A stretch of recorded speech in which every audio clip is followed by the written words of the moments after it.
Hello friends, आज हम class 10th का चैप्टर फर्स्ट के टाइप्स ऑफ केमिकल रिएक्शन पढ़ने वाले हैं। वैसे केमिकल रिएक्शन पता होना चाहिए, उसके बाद ही हमें टाइप का पता चलेगा।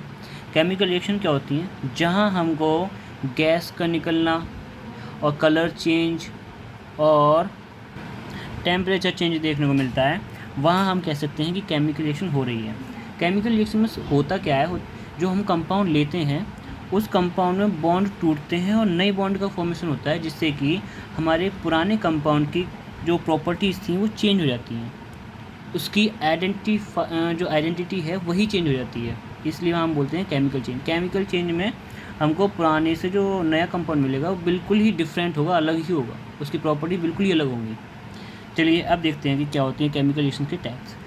केमिकल रिएक्शन के 4 टाइप्स होते हैं: combination reaction, decomposition reaction, displacement reaction and double displacement reaction.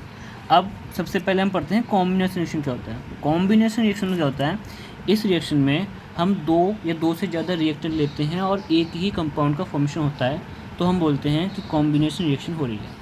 इसमें जैसे कि एग्जांपल ले रखा है मैंने, calcium oxide plus water. Calcium oxide सब जानते हैं, क्विकलाइम, इसका हम कलई में यूज़ करते हैं, जिसको हम चूना पत्थर कहते हैं। ये जब दोनों रिएक्शन करते हैं तो कैल्शियम हाइड्रोक्साइड मिलता है, और ये क्या है, 2 कंपाउंड मिले और 2 रिएक्टेंट मिलकर कोई एक ही कंपाउंड बना रहे हैं, इसलिए कॉम्बिनेशन रिएक्शन का टाइप है।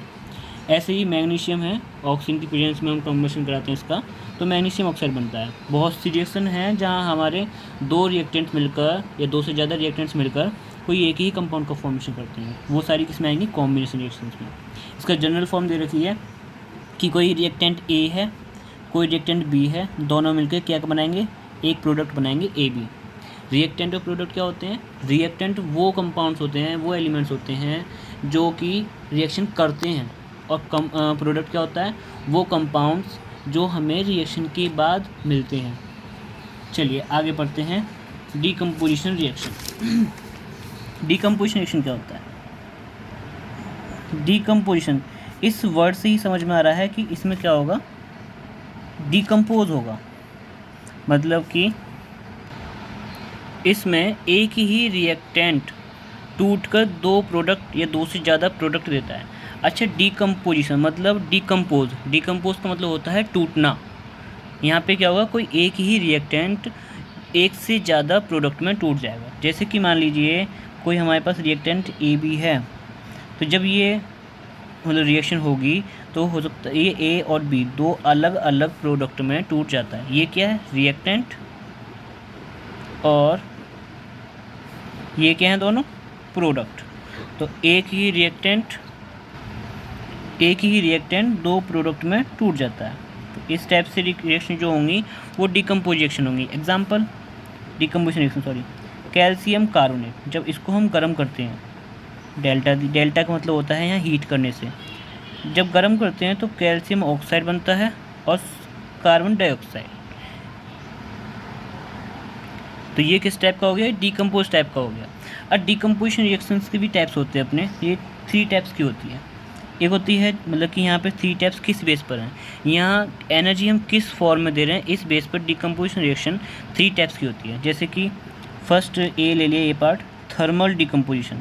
थर्मल का मतलब होता है टेम्परेचर से, यहाँ हम क्या करेंगे, टेम्परेचर देंगे, मतलब कि हीट देंगे। इसका एग्जाम्पल हमारा ऊपर वाला ही है, कैल्शियम कार्बोनेट। जब हम इसको हीट करते हैं तब क्या मिलता है, calcium oxide plus carbon dioxide. B type देखिए, यहाँ पे एनर्जी किस फॉर्म में दी, हीट की फॉर्म में। चलो लिख देते हैं इसको भी।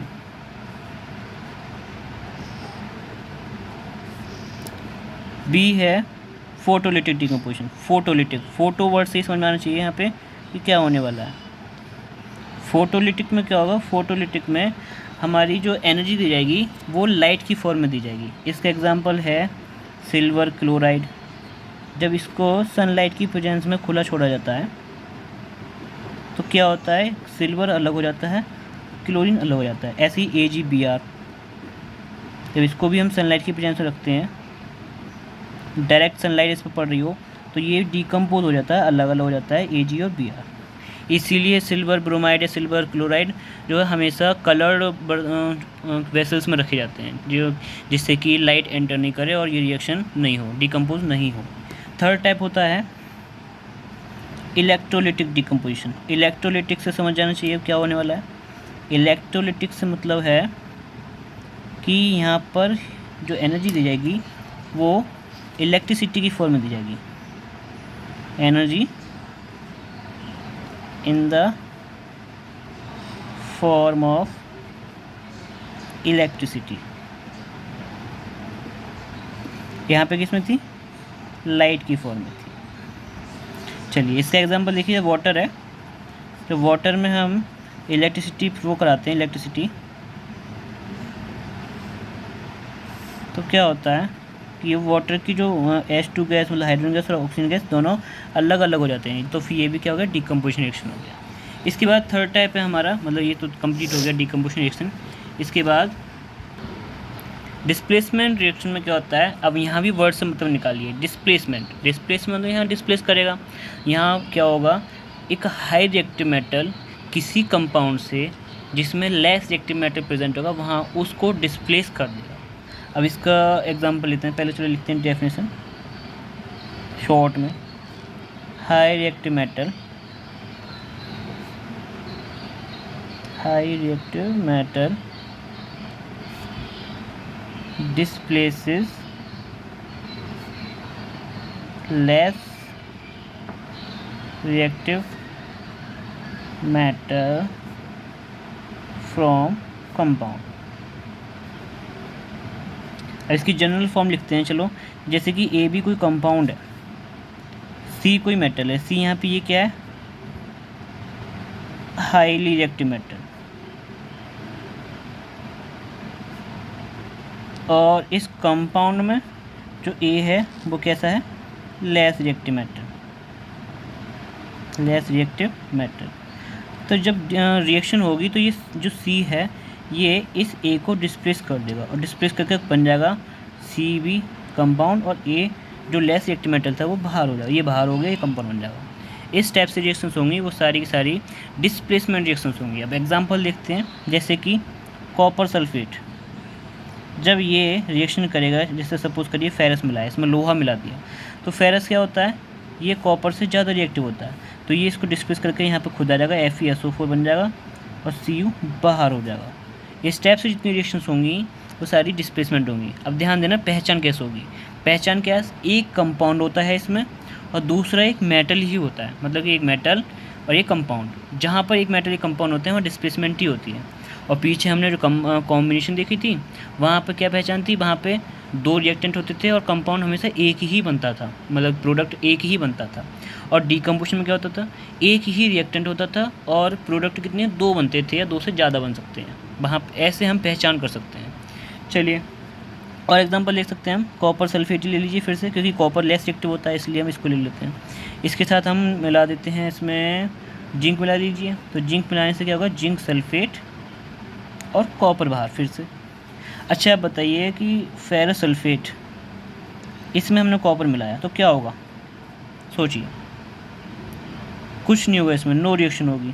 क्यों नहीं होगी रिएक्शन, इसलिए नहीं होगी क्योंकि कॉपर क्या है, लेस रिएक्टिव मेटल है, और लेस रिएक्टिव मेटल कभी भी हाई रिएक्टिव मेटल को डिस्प्लेस नहीं कर सकता।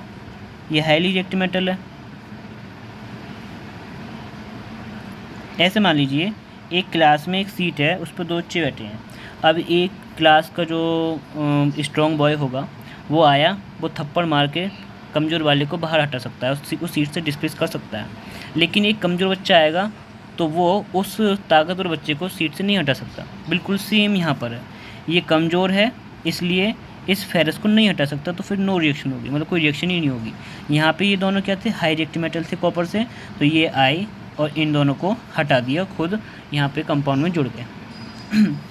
ठीक है, तो ये डिस्प्लेसमेंट रिएक्शन हो गया। अच्छा इसकी एक रिएक्टिविटी सीरीज़ है जहाँ से हम पता लगाएंगे कि कौन सा लेस रिएक्टिव है, कौन सा मोर रिएक्टिव है। तो ये सीरीज़ में साइड में लिख दे रहा हूँ, इसको याद करना चाहिए आपको।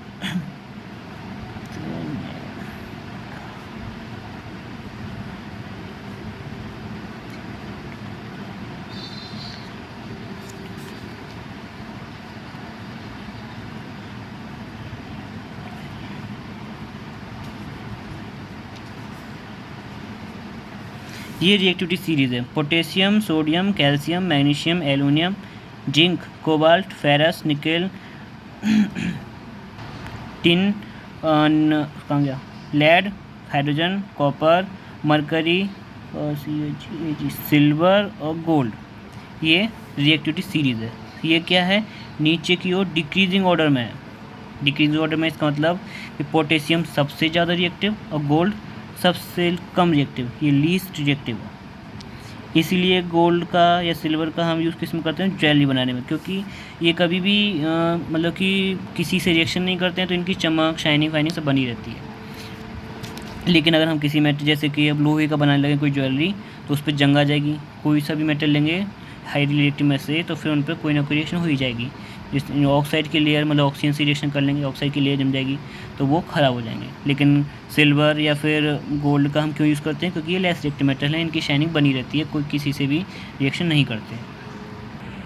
अब लास्ट टाइप है डबल डिस्प्लेसमेंट रिएक्शन। अब डबल डिस्प्लेसमेंट, फिर से इस वर्ड से मतलब समझिए, डबल डिस्प्लेसमेंट, डबल मतलब दो बार इसमें डिस्प्लेसमेंट होने वाला है।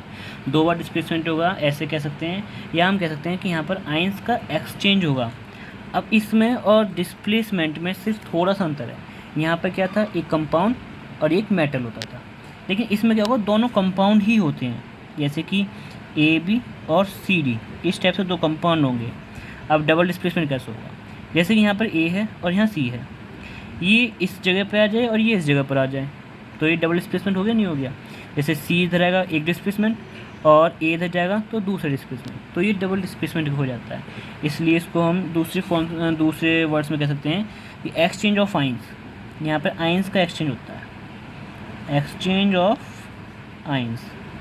तो यहाँ कंपाउंड क्या बनेगा, CB प्लस AD, इस टाइप से कंपाउंड बन जाएगा।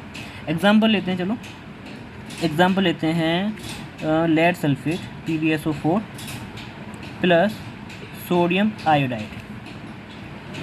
जब ये रिएक्शन करते हैं तो लेड सोडियम की जगह पे आ जाएगा और सोडियम लेड की जगह पर, तो सोडियम लेड की जगह तो सोडियम सल्फेट बनेगा।